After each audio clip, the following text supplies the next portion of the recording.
San Juan capítulo 2. Quiero hablarles acerca, hermanos, de la manifestación de la gloria de Dios.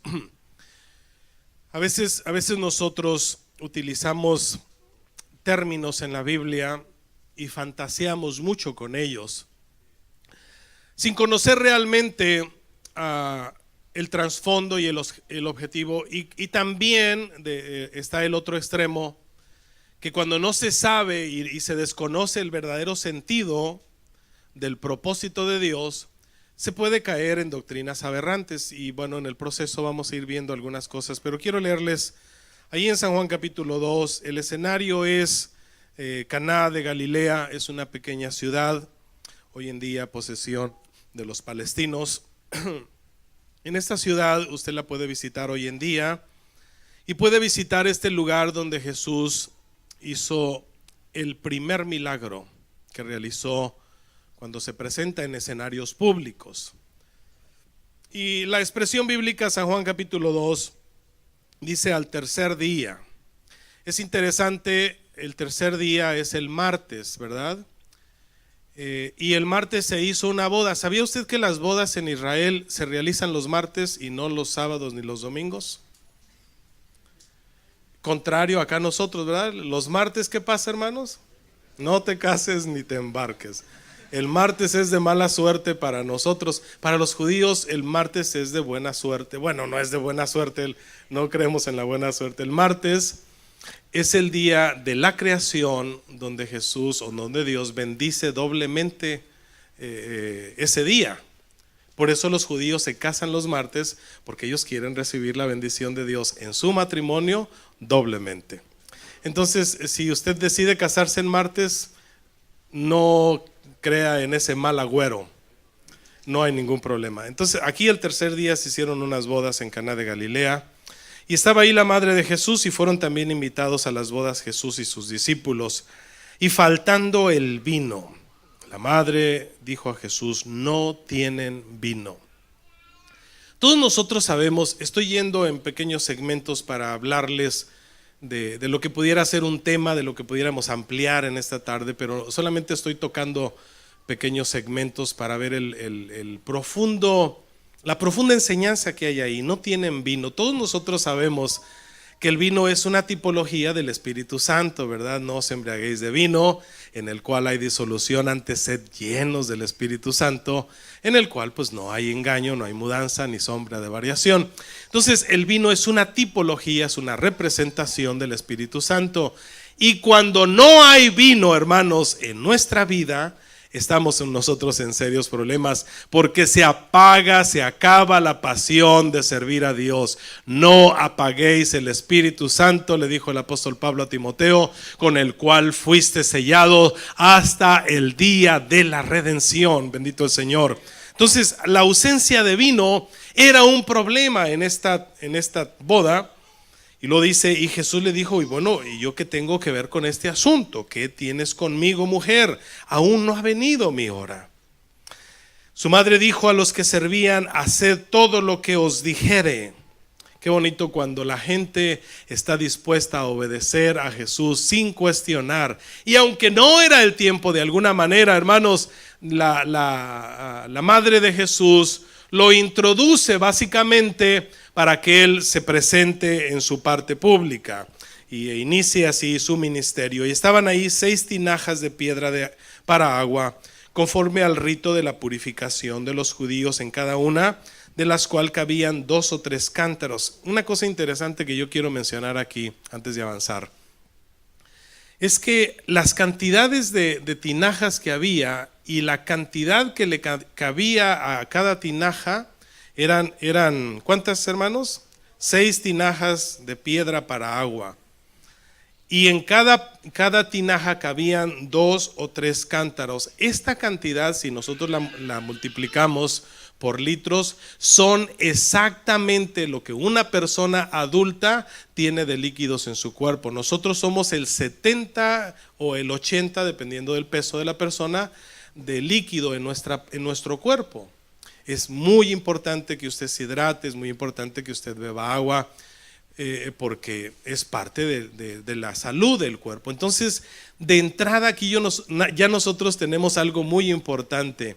Dios nos está diciendo que esa ausencia de vino, esa parte transformadora de la parte mayoritaria de nuestro cuerpo, tiene que estar lleno o transformada esa agua en vino, en presencia del Espíritu Santo en nuestras vidas. Entonces esto no es una casualidad. Estas tinajas se utilizaban, estaban siempre a la entrada de las casas, y en este caso había 6 porque era una boda, era mucha la gente. Y en esas tinajas la gente antes de entrar a la casa tenía que darse un baño de purificación, que era lavarse las manos, la cara y los pies de una manera muy práctica, y entonces sí ya entrar a la casa donde él estaba. Y estaban esas tinajas vacías, obviamente, porque ya la gente había entrado, ya estaban todos dentro. Perdón. Y entonces Jesús les dijo: llenen las tinajas de agua, y las llenaron hasta arriba. Mire, hermano, nosotros tenemos la oportunidad, cuando Dios nos dice sed llenos del Espíritu Santo, tenemos la oportunidad de llenarnos poquito, a medias, 3/4 o hasta arriba. No sé usted qué prefiera, ¿verdad? Pero cuando se trata de ser llenos del Espíritu Santo, yo quiero que el Espíritu Santo me sature y me llene de una manera total. Gloria a Dios. La obediencia de los discípulos de Jesús fue inmediata, y fue clara, y fue concisa. Ellos llenaron las tinajas hasta arriba. ¿Qué iba a hacer Jesús? Nadie lo sabía. No había vino. Imagínese usted una boda, por favor. Vamos a interactuar un poquito, y voy a pedirles a ustedes que me ayuden un poco. Imagínese usted una boda y que de repente el que llevaba la comida no llegó, y le avisan a cierta persona que no hay comida. El vino era una parte esencial, es una cultura en las bodas hebreas el vino. No podía hacer falta el vino. Nosotros, que no falte la birria en las bodas, ¿verdad? Que no haya vino. Nosotros los cristianos no acostumbramos vino. Que no falte el platillo tradicional en Zacatecas. En todas las bodas se ofrece carne con chile colorado. Ese es el platillo típico de las bodas en Zacatecas. En Durango tienen el platillo típico, en Jalisco, en todas las partes a donde usted vaya, ¿verdad? En Nayarit, en todas partes hay un plato típico que se ofrece en las bodas. En este caso, lo más importante de esa boda no había. ¿En qué lío se estaba metiendo este novio? Él no se daba cuenta. Simple y sencillamente, él se concretó a hacer una invitación a un personaje que él ni siquiera sabía lo que él iba a hacer en su vida. Y sabes qué, hermano, cuando tú invitaste a Jesús a la boda de tu vida, invitaste a Jesús a tu matrimonio, invitaste a Jesús a tu familia, posiblemente tú no te vas a dar cuenta que Él es el proveedor de muchas cosas, y que Él te ha librado de muchas cosas, y que Él ha resuelto muchos problemas que tú ni siquiera te das cuenta. Gloria al Señor. Porque entiendo que el novio ni siquiera se dio cuenta que ya no había vino. Este trabajo lo hizo Jesús, y lo hizo muy bien. Simplemente el único que se enteró fue halagar el maestresala, o el catador, o el que estaba encargado de coordinar que la comida fuese deliciosa, que el vino fuese de buena calidad. Fue a felicitar al novio y le dije: oye, te felicito, porque toda persona ofrece el primer vino primero y después el más malo, pero tú has hecho algo extraordinario, has ofrecido el buen vino ahora. El buen vino ahora, gloria a Dios. Qué bonita expresión, gloria a Dios. Llenaron las tinajas hasta arriba. Entonces Jesús dijo: ando un poco afectado en mi garganta, ténganme paciencia.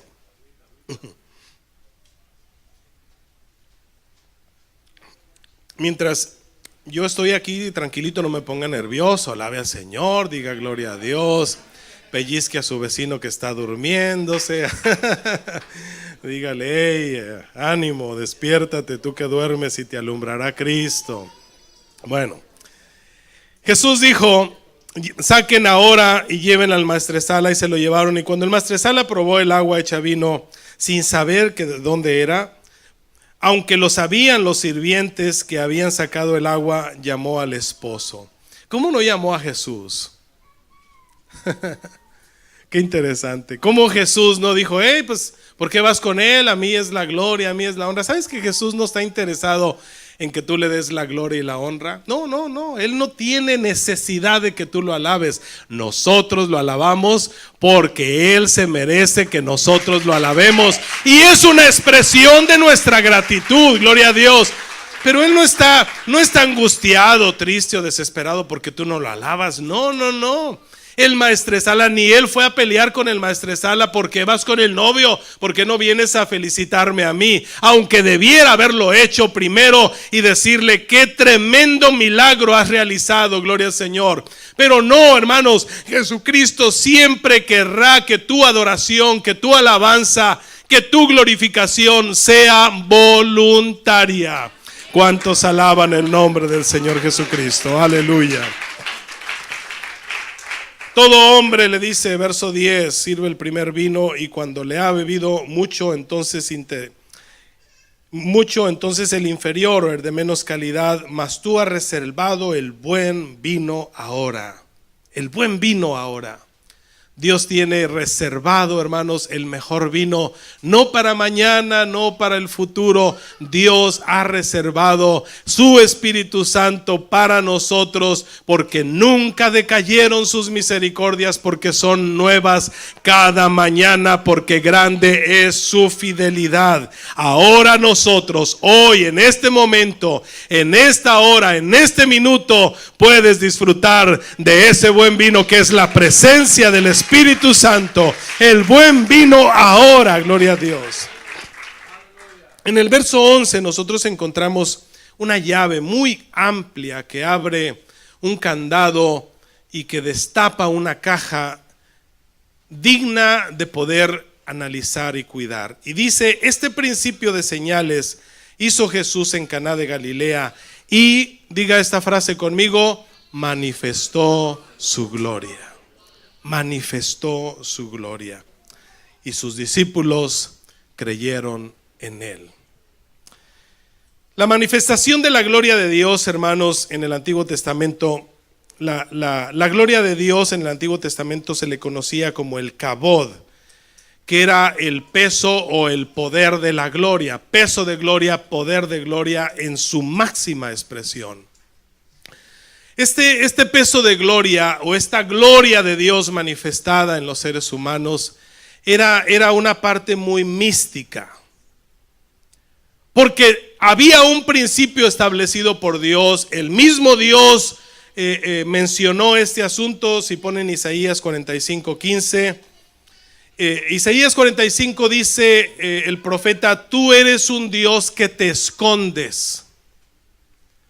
Porque Dios, hermanos, esporádicamente se manifestaba al pueblo, se manifestaba a ciertas personas, y cuando Él se manifestaba a ciertas personas, las personas decían, ¡ay! Me voy a morir, porque han visto mis ojos al Señor, porque he escuchado, porque he visto una visión. Porque el concepto, hermanos, de la manifestación de la gloria de Dios para los seres humanos era algo que estaba escondido. Verdaderamente tú eres un Dios que te encubres, Dios de Israel, que salvas. Éxodo capítulo 33, el mismo Señor textualmente le dice a Moisés, verso 20, Éxodo 33, 20, dice, dijo más, no podrás ver mi rostro, porque ¿qué dice, hermanos? Porque no me verá hombre y vivirá. ¿Sí? Y en el capítulo 24 del mismo Éxodo 24, verso 17, nos dice más o menos, nos da una idea de cómo era la gloria de Dios. La gloria de Dios era como un aura, le dicen, ¿verdad? Un resplandor, aurora boreal. Así era la gloria de Dios cuando se manifestaba en su máxima expresión. Y dice, y la apariencia de la gloria de Jehová era como un fuego abrasador en la cumbre del monte a los ojos de los hijos de Israel. Esta forma de Dios manifestar su gloria, ustedes saben, en las diferentes ocasiones que Jesús se presenta, o que Dios se presenta, mejor dicho, en el Antiguo Testamento, por ejemplo con Moisés, él dice, voy a ver por qué aquella zarza está ardiendo y no se está consumiendo. Entonces él va a aquel lugar y de aquella zarza, de aquella fuego abrasador, ese fuego resplandeciente, esa gloria expresa, sale una voz que le dice, Moisés, Moisés, quítate las sandalias de tus pies, porque el lugar donde tú estás pisando es santo. Gloria a Dios. Hay que entender un principio, hermanos amados. La gloria de Dios manifestada en nuestras vidas reclama de nosotros santidad. Donde quiera que esté el Señor, la santidad y la mundanalidad no pueden cohabitar juntas. O eres santo, santo quiere decir apartado, o vives una vida totalmente pagana y mundana. Nadie puede servir a dos señores. Nadie puede hacer que de una misma fuente broten agua limpia y agua sucia. No puede un árbol malo dar buenos frutos. No puede un árbol bueno dar malos frutos. El árbol por su fruto se conoce. El Espíritu Santo habitando en una persona siempre tendrá que tener un concepto de santidad, de reverencia, de respeto, de adoración a nuestro Dios.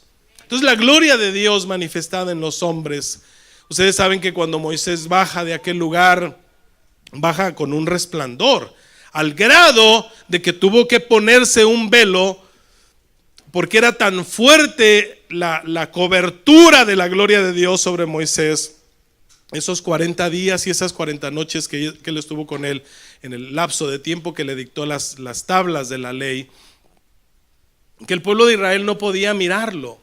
Entonces nuevamente cuando Dios, bueno, digo Jesús porque entendemos que el que estamos adorando es uno y uno su nombre, y a veces cuando menciono Jehová, pues sabemos quién es Jehová. Cuando menciono el Señor, sabemos quién es el Señor. Cuando menciono Jesús, sabemos que quién es el Dios, el único Dios verdadero. Amén.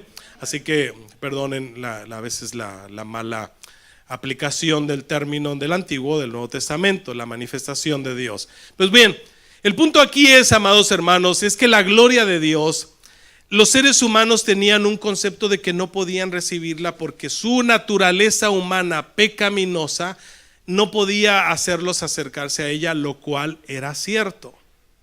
Ellos tenían un límite, tenían una distancia, tenían un miedo inclusive de acercarse a la gloria de Dios, de disfrutar de la gloria de Dios en su máxima expresión, porque lo santo y lo humano o lo pagano no podían cohabitar juntos. Entonces Dios empezó a tratar y a despertar en nosotros una inquietud en este asunto.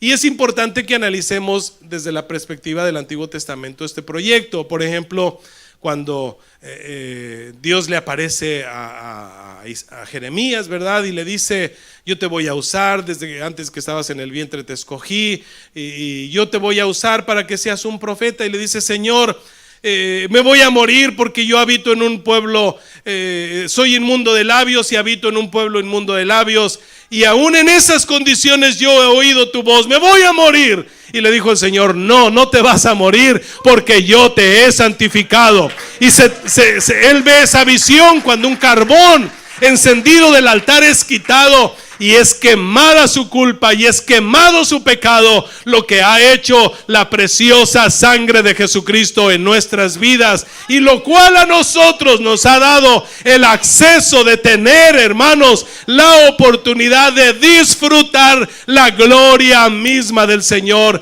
en cualquier ambiente donde lo alabemos, lo glorifiquemos, Porque por eso Él dijo: donde estén 2 o 3 congregados en mi nombre, ahí estoy yo en medio de ellos. Gloria a Dios. Mi gloria se hace presente. Bendito el Señor.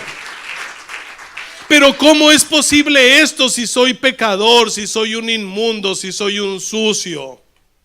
Posiblemente ayer, posiblemente antier, posiblemente la semana pasada, posiblemente el mes pasado, todavía traigas los cargos de conciencia, o traigamos los cargos de conciencia de haber hecho algo indebido, y nos sentimos tan indignos y tan sucios. Pero sin embargo, hermanos, necesitamos entender que la gloria de Dios es algo que Dios ha diseñado para nosotros. Gloria al Señor Jesucristo. Hay, hermanos, este principio, este asunto, el pueblo le dijo a Moisés: habla tú con Dios, porque nosotros no podemos hablar con Él, no queremos hablar con Él, porque si hablamos con Él nos vamos a morir. La gente decía: ay de mí, porque soy muerto, porque mis ojos han visto al Señor, he hablado con Él, se ha manifestado, he tenido una visión, me voy a morir. Eso dijo Gedeón, eso dijo Isaías, eso dijo Elías, eso dijo todos los profetas que Dios llamó, dijeron: me voy a morir porque han visto mis ojos al Señor. Pero ya en el Nuevo Testamento, hermanos, Dios hace lo que se conoce como una y quiero llevarlos ahí a 2 Timoteo, porque necesito ir coordinando esto para que nosotros aprendamos a valorar este proyecto que Dios ha tenido para con nosotros. 2 Timoteo capítulo 2, gloria al Señor, capítulo 1, perdón, 2 Timoteo capítulo 1, verso 9. Dice: ¿quién nos salvó? Está hablando el apóstol Pablo a Timoteo y les está diciendo acerca de Jesucristo, que Jesucristo nos salvó y nos llamó con llamamiento santo, no conforme a nuestras obras. ¿Sí? Aquí nosotros necesitamos entender que no es por méritos propios, no es por nuestras obras, no.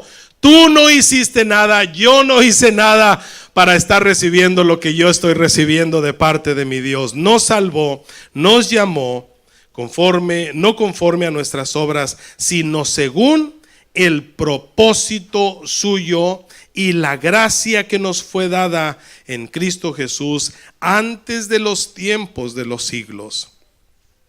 Y lo dice: pero que ahora ¿qué ha sido, hermanos? Manifestada por la aparición de nuestro Salvador Jesucristo, el cual quitó la muerte y sacó a luz la vida y la inmortalidad por el Evangelio. Esta expresión aparición es una controversia hoy en día, porque en el griego clásico, que fue el idioma donde se escribió el Antiguo Testamento, la palabra aparición aparece la palabra teofanía. Y por eso les decía que si nosotros no entendemos el proyecto de Dios o el plan de Dios para nosotros, puede llegar alguien y nos va a afectar nuestras pocas convicciones a veces que tenemos.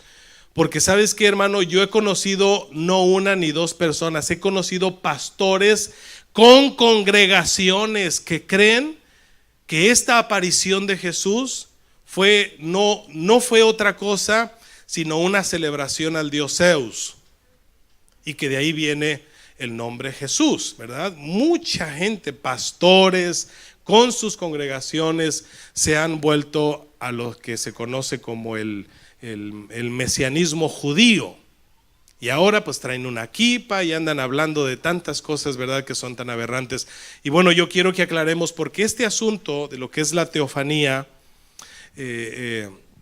se ha puesto en la mesa de la discusión de los más grandes teólogos, porque si no se aprecia de la manera que se debe apreciar, nosotros no tendremos la claridad del por qué nosotros estamos alabando al Señor y de por qué el Señor, a través de su Espíritu Santo, puede manifestar su gloria.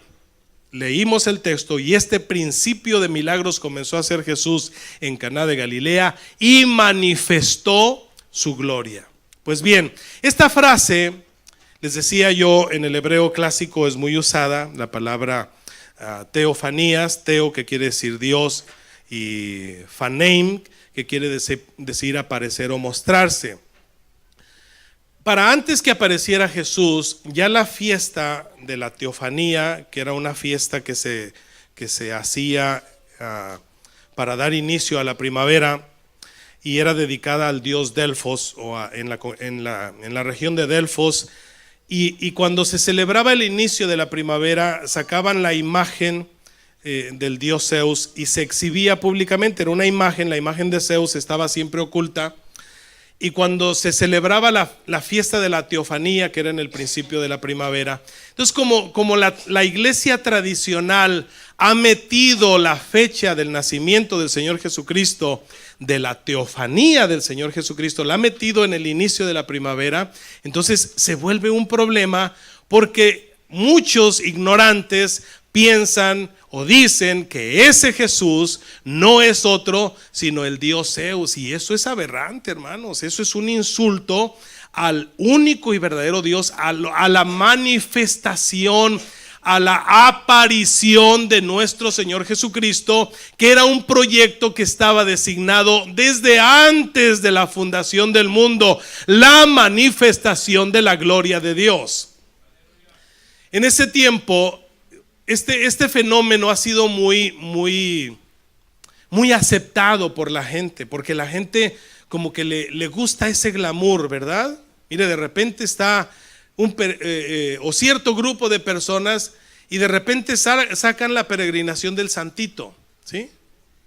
Y ahí está la gente desbordándose porque lo sacan, lo exhiben y hasta quieren tocarlo. Es el mismo glamour. Hoy en día, hermanos, el Papa Católico Romano es una persona un poco pública hoy en día, porque ya los medios de exponer a estas personas que antes vivían casi en el anonimato y que no se sabía de ellas tanto, que era un misticismo, las manejaban casi igual.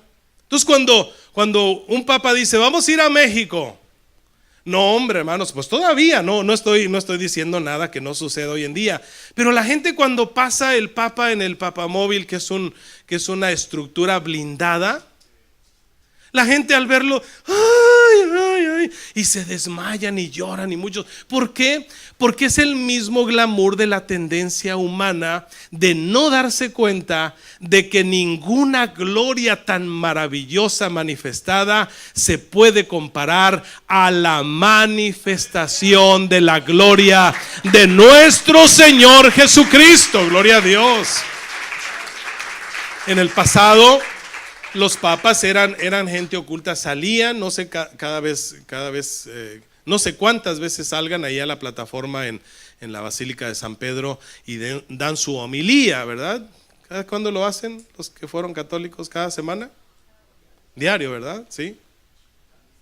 Sí, bueno, dan misa los domingos, pero el Papa sale una vez al día y ahí está el montón de gente. Y cuando ese hombre sale, en aquel tiempo, en el tiempo pasado, era todavía más místico la vida de los papas. Entonces cuando salían y los exhibían públicamente, la gente se desbordaba, y lo mismo pasa porque es un fenómeno. Entonces los que son de tendencia muy crítica, ¿verdad?, acerca de todos estos fenómenos, dicen, no, es que la adoración a Jesús es lo mismo. Nosotros estamos adorando a alguien que apareció, pues sí, pero hay que ver de qué manera apareció y cuál es el trasfondo que trae todo esto, porque en el pasado ningún hombre era capaz de acercarse a la gloria de Dios y vivir. El mismo Moisés le dijo Moisés a Dios, permíteme ver tu gloria. Y fue precisamente lo que le dijo Dios, no, Moisés, es que no hay hombre que pueda ver mi rostro y viva. Te voy a permitir que veas mis espaldas. Gloria a Dios, qué privilegio tan grande tuvo Moisés. Pero ¿sabes qué, hermano? Hoy tú eres más privilegiado que Moisés, porque ese Dios se manifestó a nosotros. Es más, no solamente se manifestó en nosotros, está en nosotros. Es Cristo en nosotros, la esperanza de gloria. Aleluya. Qué interesante, gloria al Señor. Entonces Dios le va pasando y luego Moisés estaba ahí muy sentadito, muy quietecito, y luego Dios extiende la mano y le pone la mano en los ojos, y ahí está Moisés y pasa el Señor. Y cuando el Señor pasa, solamente ve las espaldas del Señor. Aleluya, qué privilegio tan grande. Nosotros no estamos viendo las espaldas del Señor, estamos presenciando su misma gloria en nuestras congregaciones, en nuestra adoración, en tu alabanza, porque ha sido redimido, lavado con la sangre preciosa de un cordero sin mancha, sin arruga, gloria al Señor, que fue sacrificado por nosotros. Bendito su nombre. Entonces, pues no hay que confundirnos, gloria al Señor. La gloria del Sinaí, el tabernáculo, el templo de Jerusalén, no es otra cosa sino una tipología, una representación de la gloria de Dios. En el Sinaí se manifestó uno de los acontecimientos más grandes de la gloria de Dios. En el tabernáculo se manifestaban de una manera tangible, de una manera visual, la gloria de Dios. Pero solamente ciertas personas tenían el privilegio de apreciarlas, de mirarlas, de sentir esa experiencia. En el templo de Jerusalén, que era la gloria para los judíos, todas esas son tipologías alineadas al que estamos alabando hoy en día, que es nuestro Señor Jesucristo. Gloria a Dios. Colosenses capítulo 1. Verso 16. Colosenses 1:16. Porque en Él, fíjate hermano, ¿quién es Él? Jesucristo, amén. Porque en Él fueron creadas todas las cosas, las que hay en los cielos, las que hay en la tierra, visibles e invisibles, sean tronos, sean dominios, sean principados, sean potestades. Todo fue creado por medio de Él y para Él. Gloria al Señor Jesucristo. Sigue diciendo el verso 17. Él es antes que todas las cosas, y todas las cosas en Él subsisten. 18 dice, y Él es la cabeza del cuerpo, que es la iglesia. Él es el que es el primogénito, el principio de los primogénitos de entre los muertos, para que en todo tenga la preeminencia. Verso 19 dice, por cuanto agradó al Padre que en Él habitase toda la plenitud. Gloria al Señor Jesucristo. Él es la imagen del Dios invisible.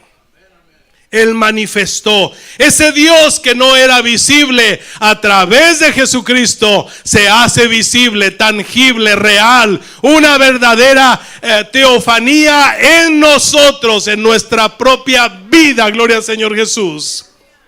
Romanos capítulo 1, quiero irme rápido, no quiero entretenerme mucho. Romanos 1:19, gloria al Señor Jesús. Dice la palabra del Señor, Romanos 1:19, porque lo que de Dios se conoce, ¿qué pasó, hermanos? Se manifestó. ¿Qué se conocía de Dios? Pues no se conocían muchas cosas de Dios. Por eso Jesús mencionó en muchas ocasiones, oísteis que fue dicho, pero yo os digo. Dios no vino a abrogar la ley, más bien vino a cumplirla. La palabra cumplirla está en el griego original como maximizarla. Por eso dice la palabra de Dios, el mismo Señor Jesucristo dice, oíste que fue dicho, amarás a tu hermano o a tu prójimo y aborrecerás a tu enemigo. Mas yo os digo, si tu enemigo te pide de beber, dale de comer. Si te pide la capa, dale también el vestido. Si te pide que lo acompañes una milla, ve con él 2 a tu enemigo. Porque en Cristo Jesús, hermanos, la gloria de Dios, tú eres la manifestación, tú representas la gloria de Dios. Porque lo que Dios se conoce se manifestó, pues Dios lo manifestó. Dice el verso 20. Dice, porque las cosas invisibles de Él, ¿sí? Las cosas que no se veían de Él, ese Dios cómo es, quién es. Moisés solamente miró las espaldas del Señor. Ese Dios invisible, gloria a Dios, ese Dios que no se podía ver, su eterno poder, su deidad. ¿Qué pasó con todas esas grandes cosas? ¿Dónde están, decían los hebreos, las grandes maravillas que nuestros antiguos nos contaron? Gloria al Señor Jesucristo. Esas grandes maravillas, su eterno poder, su deidad, las cosas invisibles se hacen claramente visibles desde la creación del mundo, siendo entendidas por medio de las cosas hechas, de modo que no tienes excusa. Verso 21 dice, pues habiendo conocido a Dios, no le glorificaron como a Dios ni le dieron gracias, sino que se envanecieron en sus razonamientos y su necio corazón fue entenebrecido. Y de ahí en adelante sigue una serie de acontecimientos. Pero el punto, hermanos, o de desviaciones, no necesariamente acontecimientos, desviaciones, inmoralidades del ser humano, porque no aprendieron a conocer la gloria de Dios, a darle la gloria a Dios. Todo lo que tienes, todo lo que tengo, todo lo que eres, todo lo que soy, se lo debo a Él. Bendito el nombre maravilloso de Jesucristo. El punto aquí que lo invisible, verso 20 dice que lo invisible se hizo visible. ¿Cómo lo invisible se hizo visible?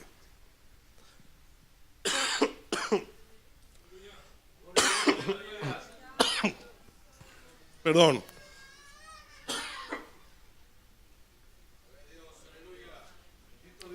Lo invisible se hizo visible a través de Jesucristo. No hay otro método de conocer a Dios de una manera tan profunda que a través de Jesucristo. Dijo un gran teólogo, ¿cuál es la pregunta? La respuesta es Jesús. Cualquier cosa que tú quieras saber, Jesucristo siempre tendrá la solución. Jesucristo siempre tendrá la respuesta. Gloria al Señor Jesucristo. Lo invisible de Dios se hizo visible a través de Jesucristo. Y nosotros debemos entender y debemos aprender a darle la gloria a aquel que vive y reina para siempre. Gloria al Señor Jesucristo. San Juan capítulo 1, Juan capítulo 1. Juan capítulo 1 es un texto que todos nosotros conocemos, ¿verdad? Muy preferido de los apostólicos, gloria al Señor. Juan 1:14, aquel verbo, ¿qué pasó con aquel verbo, hermanos? Aquella gloria que nadie podía tocar, aquella gloria que nadie podía acercarse, gloria al Señor. ¿Qué pasó con esa gloria, hermanos? Fue hecha carne. Y luego, ¿qué más dice, hermanos? Habitó entre nosotros. ¿Y qué más dice? Vimos su gloria, gloria como del unigénito del Padre, lleno de gracia y de verdad. Gloria a ese nombre maravilloso de Jesucristo. Qué hermoso, hermanos, es saber que no estamos adorando una deidad inventada por el ser humano, que todo el proyecto, el plan de Dios se centra en Jesús. Él es la imagen del Dios invisible. Por Él subsisten todas las cosas. Para Él fueron hechas todas las cosas. Por Él todas las cosas subsisten. Y nosotros subsistimos porque Él subsiste. Él dijo que, Pablo dice, ¿verdad? Mejor dicho, que en Cristo Jesús nosotros somos más que vencedores. Porque Él venció al mundo y a nosotros nos ha dado ese privilegio de también nosotros vencer al mundo a través de nuestro Señor Jesucristo. Aquel verbo fue hecho carne. Hubo una manifestación, hubo una una glorificación. La gloria de Dios en su expresión máxima estaba centrada en Jesucristo. Vimos su gloria, gloria como del unigénito del Padre, lleno de gracia y de verdad. No dice que era el Hijo de Dios, literalmente, dice como el Hijo, como el unigénito, aparentemente, porque si nosotros no entendemos la manifestación de la gloria de Dios, tendremos que dividir a Dios en dos partes. Y Dios no son dos dioses, ¿verdad? Oficialmente Jesucristo no es un hijo de Dios biológico, es un hijo de Dios en el proyecto creativo, en el proyecto de planes, en el proyecto de propósitos para beneficio nuestro, porque nuestra salvación está en Jesucristo. Nosotros no podíamos a través de la ley acercarnos a ese Dios del Antiguo Testamento, porque no era posible. Ni los mismos judíos, ni los mismos sumos sacerdotes, que tenían que purificarse, santificarse y usar una serie de rituales para poder tener acceso una sola vez en el año, entrar y ver aparentemente o sentir la gloria de Dios. Y si no estaban santificados, caían muertos. Pero hoy en día, hermanos, el velo del templo, en el momento que Jesucristo fue sacrificado, se rompió de arriba abajo, dándonos acceso para ser participantes de la gloria de Dios. La gloria de Dios se manifestó. Vimos su gloria. Gloria al Señor. Puedes ver su gloria, puedes tocar su gloria, puedes sentir su gloria. Estás en todo el derecho, está ya latente, tangible, verdadero, real. Esa gloria de Dios la podemos vivir a través de Cristo Jesús. No existe otro método, otro medio. Gloria al Señor Jesucristo. Ahí en segunda de Pedro, yo quiero concluir en esta expresión del apóstol Pedro, una experiencia de un pescador. Yo me admiro mucho de qué manera pulió Dios a este hombre. Un hombre sin letras, un hombre que no tenía el analfabetismo. Se me lengua la traba. En el eso que ya no lo voy a poder decir, hermano. Así que, bueno, eso que ustedes dicen. Cuando yo estaba en la escuela, había niveles muy altos de gente que no sabía leer ni escribir. Entonces el gobierno creó un programa para enseñar a gente antigua, ¿verdad? A gente que era de otras generaciones, para que aprendieran a leer y escribir, porque el nivel de analfabetismo, ya lo dije bien, había mucha gente, pero en ese tiempo que nace Jesús, el índice era muy elevado. Se dice que la gente que sabía leer y escribir en ese tiempo era un privilegio de gente pudiente, de gente que tenía dinero. Muchos dicen que Jesús no venía necesariamente de una cuna pobre, que Jesús tenía una estabilidad económica muy buena porque sabía leer. ¿Usted sabe qué hizo Jesús a los 13 años ahí en el templo? Se puso con los grandes a discutir a los 13 años. Nos sentimos orgullosos de nuestro maestro, ¿verdad? Gloria a Jesús.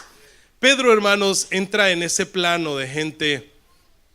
Por eso dice la gente que se sorprendían muchos cuando los oían hablar, porque decían: ¿quiénes son estos? Son gente sin letras, pero cuando los oían hablar decían: estos han estado con Jesús. Aleluya. Qué bonito, porque hasta el vocabulario te cambia cuando tú llegas a Jesucristo. El evangelio es transformador, el evangelio te educa, el evangelio, bueno, te debe educar. Si no te ha educado es porque todavía no lo has entrado como debes de entrarle, pero el evangelio educa. El evangelio hace gente fina. El evangelio hace gente elegante. Ya no hay necesidad de decir vulgaridades. Ya no hay necesidad de expresarnos de maneras que no es necesario expresarnos, porque ahora nosotros estamos voceando a aquel que nos rescató de las tinieblas a su luz admirable. Gloria al Señor Jesucristo. Entonces Pedro, les decía, me impresiona la manera que este hombre habla. Gloria a Dios.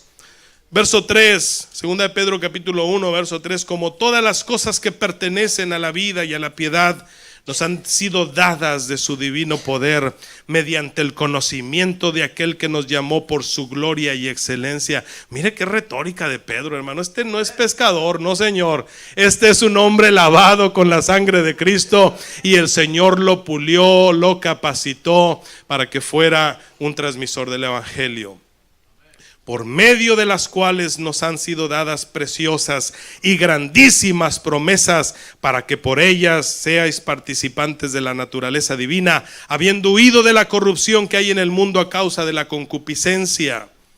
Vosotros también, poniendo en toda diligencia, por esto mismo, añadida a vuestra fe virtud. De ahí pone una escalera de crecimiento en nuestra vida como cristiano. El principio pues es la fe. A la fe hay que ponerle virtud, a la virtud hay que ponerle conocimiento, al conocimiento hay que ponerle dominio propio, al dominio propio hay que ponerle paciencia, y a la paciencia hay que ponerle piedad, y a la piedad afecto fraternal, y al afecto fraternal la más alta el más alto peldaño que los cristianos debemos alcanzar, que es el amor. Porque si alguien no ama, ¿qué pasa con él, hermanos?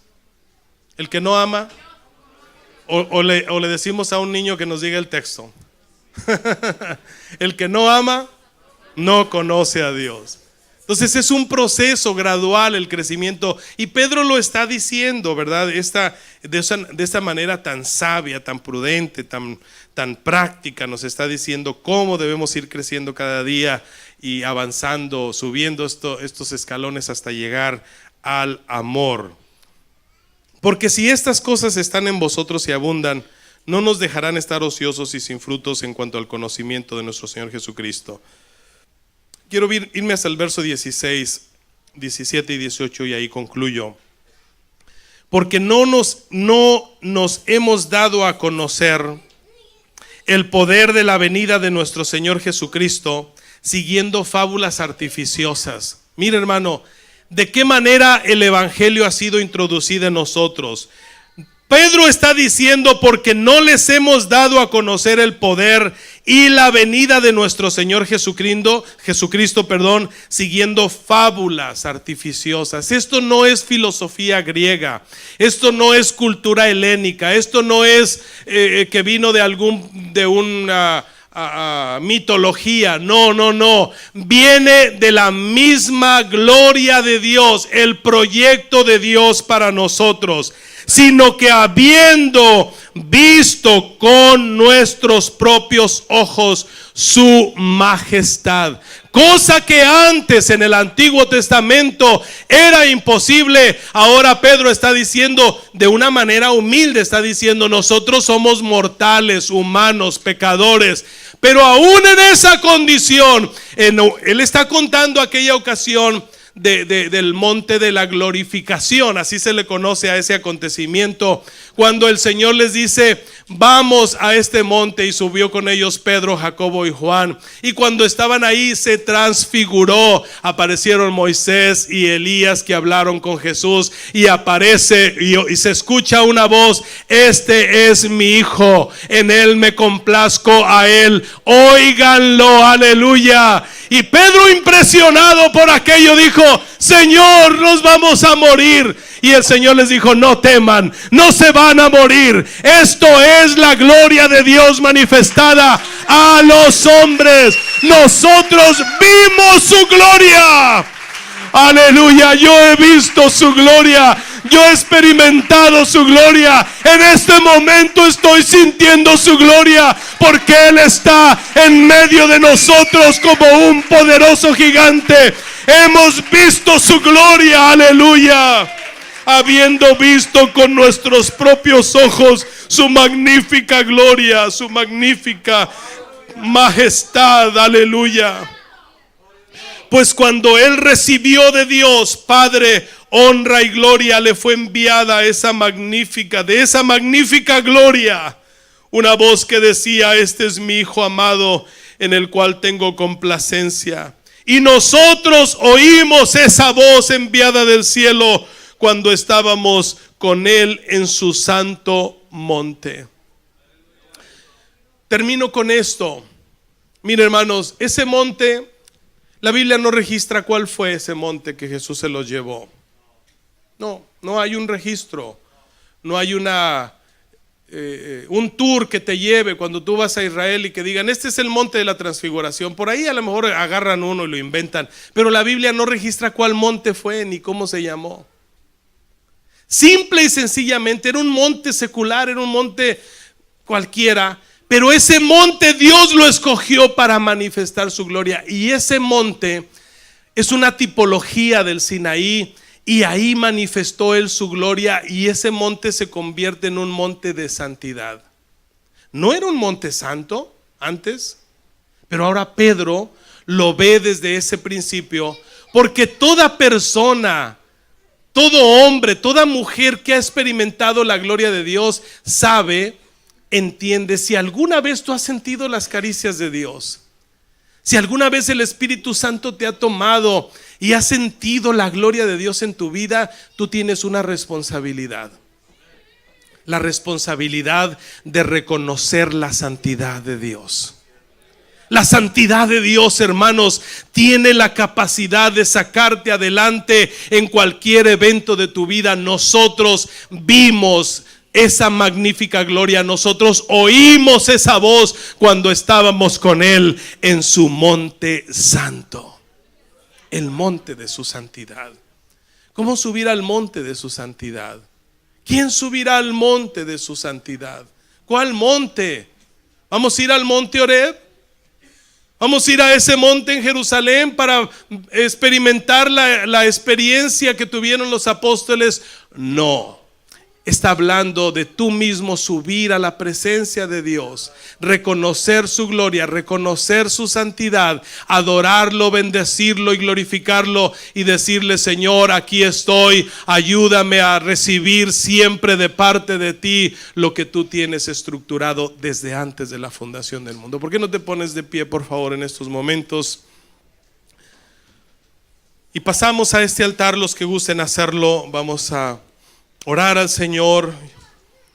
Podemos en este momento, ¿por qué no?, experimentar su magnífica gloria. No se manifiesta igual con todos. Dijo Pablo: yo quisiera que todos hablaran en lenguas, pero no es de todos el hablar en lenguas. Pero sí es de todos acercarse a ese monte.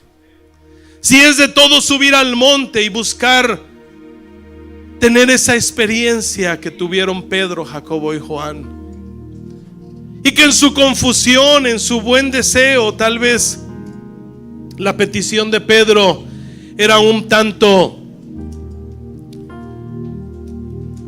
irreverente,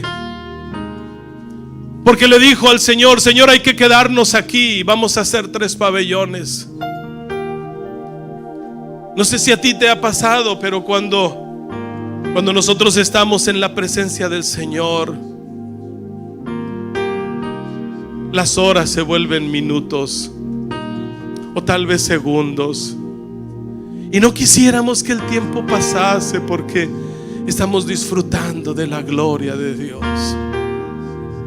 Quiero decirte que aquello que Moisés anheló ver, permíteme ver tu gloria, hoy está a tu alcance a través de Cristo Jesús.